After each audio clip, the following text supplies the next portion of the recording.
ഇന്ന് LDF സർക്കാർ 4 വർഷം തികയുന്ന ദിവസമാണ്. 2016 സർക്കാരിൻ്റെ തുടർച്ച എന്ന നിലക്കാണ്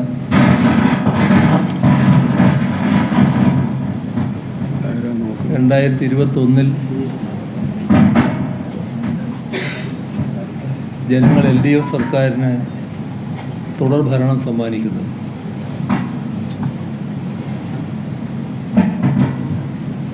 നമ്മുടെ നാടിൻ്റെ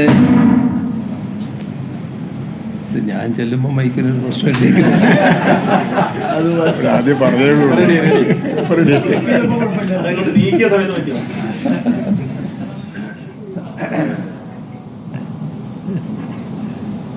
വികസനത്തിൻ്റെയും സാമൂഹ്യ പുരോഗതിയുടെയും തുടരെയുള്ള 9 വർഷങ്ങളാണ് നാം പിന്നിട്ടിരിക്കുന്നത്.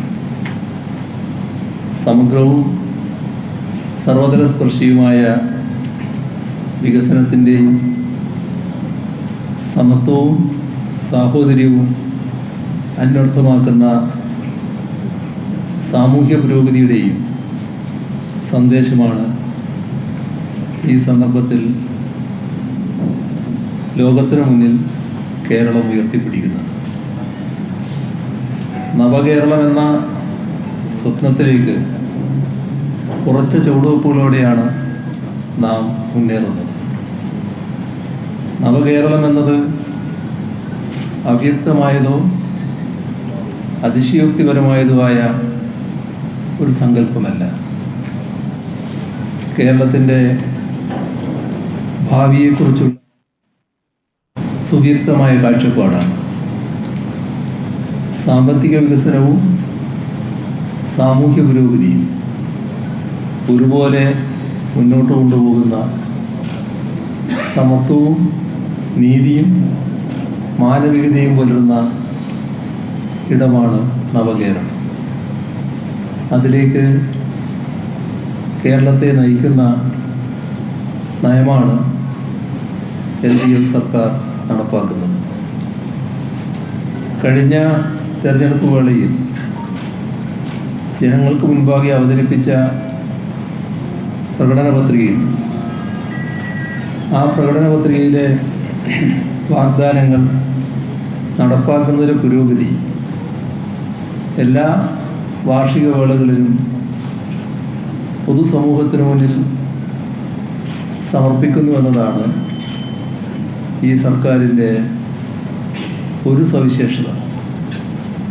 അത് ഈ വർഷവും തുടരുകയാണ്. വെള്ളിയാഴ്ച തിരുവനന്തപുരത്ത് നടക്കുന്ന വാർഷികാഘോഷ സമാപന റാലിയാണ്. ആ റാലിയിൽ ഈ വർഷത്തെ പ്രോഗ്രസ് റിപ്പോർട്ട് പ്രകാശനം ചെയ്യും. കോവിഡ് മഹാമാരിയുടെ തുടർച്ചയായി ആഗോളതലത്തിൽ ആരോഗ്യ, സാമ്പത്തിക, തൊഴിൽ മേഖലകളിൽ ഉൾപ്പെടെ വലിയ തകർച്ച നേരിടേണ്ടി വന്നു. അതിനെ അതിജീവിച്ചുകൊണ്ടാണ് 2021 ശേഷം കേരളം മുന്നോട്ട് നീങ്ങുന്നത്. ഇതിനു പുറമെയാണ് സാമ്പത്തിക രംഗത്ത് കേന്ദ്ര സർക്കാർ ഏർപ്പെടുത്തിയ നിയന്ത്രണങ്ങൾ സൃഷ്ടിക്കുന്ന ബുദ്ധിമുട്ടുകൾ. അർഹമായ പലതും തടഞ്ഞു വെച്ച് സംസ്ഥാനത്തെ ഞെരുക്കുകയാണ് കേന്ദ്രം ചെയ്യുന്നത്. സമരം ചെയ്തും നിയമപോരാട്ടം നടത്തിയും അവകാശങ്ങൾ സംരക്ഷിക്കാൻ നാം നിർബന്ധിതമായിരിക്കുകയാണ്. സമാനതകളില്ലാത്ത പ്രകൃതി ദുരന്തങ്ങളെ അതിജീവിച്ച ഇച്ഛാശക്തിയുള്ള സമൂഹമാണ് നമ്മൾ. അതുകൊണ്ട് തന്നെ ഈ പ്രതിസന്ധികളെയും നാം മറികടന്നുകൊണ്ടിരിക്കുകയാണ്. സർക്കാരിൻ്റെ നേട്ടങ്ങളാകെ എണ്ണിപ്പറയാൻ ഈ സന്ദർഭം എടുക്കുന്നില്ല. മാറ്റങ്ങൾ പ്രകടമാണ്. അത് ഈ നാട്ടിലെ ജനങ്ങൾ സ്വജീവിതത്തിൽ അനുഭവിക്കുന്ന കാര്യമാണ്. കഴിഞ്ഞ മാസം 21 മുതൽ സർക്കാരിൻ്റെ വാർഷികാഘോഷം നടക്കുകയാണ്. എല്ലാ ജില്ലകളിലും വലിയ ജനപങ്കാളിത്തമാണ് വാർഷിക പരിപാടികളിൽ ഉണ്ടാകുന്നത്.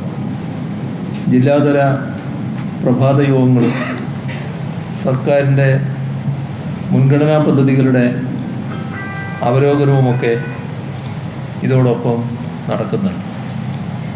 വ്യത്യസ്ത മേഖലകളിലുള്ളവരുടെ സംസ്ഥാനതല യോഗങ്ങളും തുടരുന്നു. എല്ലാറ്റിലും മികച്ച പങ്കാളിത്തം മാത്രമല്ല, പുതിയ കേരളം എങ്ങനെയാകണം എന്നതിനെക്കുറിച്ച് ക്രിയാത്മകമായ ചർച്ചകളും അഭിപ്രായങ്ങളും ഉയരുന്നുണ്ട്. സർവ മേഖലകളിൽ നിന്നും സർക്കാരിന് ലഭിക്കുന്ന പിന്തുണയാണ് ഈ പരിപാടികളിലാകെ ദൃശ്യമാകുന്നത്. കേരളത്തിൽ ഒന്നും നടക്കില്ലെന്ന ധാരണ ഒരു ഘട്ടത്തിലുണ്ടായിരുന്നു. അത് ഈ ഘട്ടത്തിൽ തീർത്തും അപ്രത്യക്ഷമായി. ഈ സർക്കാർ വിചാരിച്ചാൽ ഒന്നും നടക്കില്ലെന്ന് വെല്ലുവിളിച്ചവരുണ്ടായിരുന്നു. അവരും നിശബ്ദരായി. ലോക ഭൂപടത്തിൽ കേരളത്തെ അടയാളപ്പെടുത്തുന്ന വിഴിഞ്ഞം അന്താരാഷ്ട്ര തുറമുഖം യാഥാർത്ഥ്യമാക്കാൻ നമുക്കായി.